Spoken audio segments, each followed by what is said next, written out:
everything's fine. Halo semuanya, sembari menunggu Final Destination Bloodlines tayang, kalian bisa melepas rasa kangen kalian melihat berbagai kesadisan di film The Monkey. Dari cerita pendek karya Stephen King, The Monkey dijadikan film dan disutradarai oleh Oz Perkins, serta diproduseri oleh James Wan. Ini bisa dibilang combo maut ya. Meskipun gue belum nonton film Longlegs, tapi ngeliat orang-orang bilang cukup bagus, ya gue cukup excited nunggu film ini. Ya sebenarnya gue lebih excited ngeliat James Wan dan Stephen King yang memang karyanya udah gue lihat dalam bentuk film.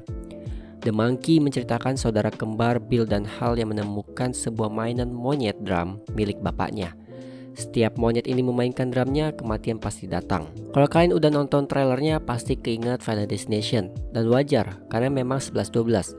Cuman serangkaian kecelakaan di film ini gak selalu ada proses menuju kematiannya. Ada beberapa yang tiba-tiba langsung mati aja.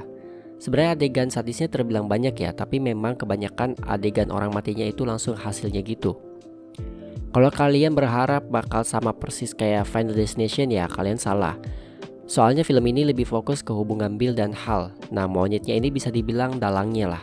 Secara pacing cerita di awal mungkin agak lambat ya. Mungkin ada yang bilang bertele-tele.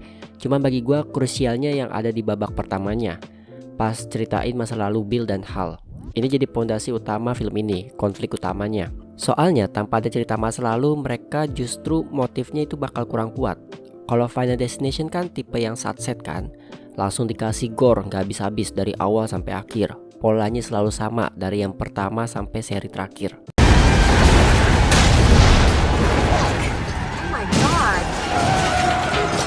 Kalau ini ya beda, jadi film ini memang berusaha memfokuskan masalah antar saudara kembar. Dan monyet ini sebagai kompornya lah bisa dibilang. Udah ini saudara kembar sering berantem, datang si monyet buat komporin. Theo James dalam memerankan dua karakter berbeda cukup oke sih. Jadi karakter yang nyebelin, which is karakter Bill.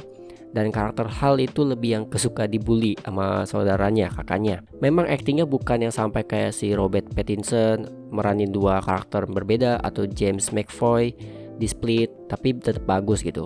Ngomongin elemen utama di film ini yaitu gore-nya, dibilang bervariasi sih bisa. Tapi ya kayak yang gue bilang tadi, proses menuju kematiannya tuh gak sebanyak Final Destination, tapi tetap sadis kok.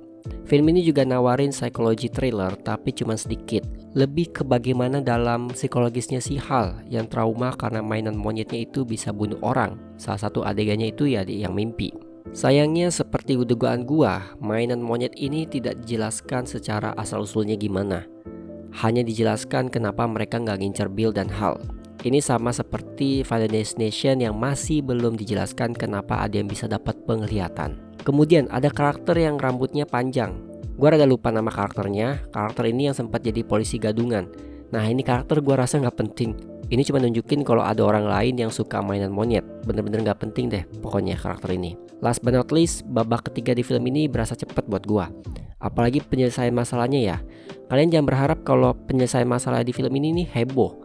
Nggak akan gitu soalnya. Dari awal film ini memang fokus menceritakan hubungan saudara kembar yang kakaknya suka ngebully adiknya. Jadi penyelesaiannya pun lebih ke arah kekeluargaan. Nggak ada sangkut paut dengan monyetnya. Sayangnya gue berasa biasa aja dengan drama saudara ini di akhir. Ya mungkin karena saat mereka udah besar fokusnya itu lebih ke Hal. Jadi si Bill ini kurang screen time-nya. Apalagi mereka bareng-bareng itu juga kurang screen time-nya. Nggak kayak yang di awal pas masih mereka kecil itu banyak screen time-nya.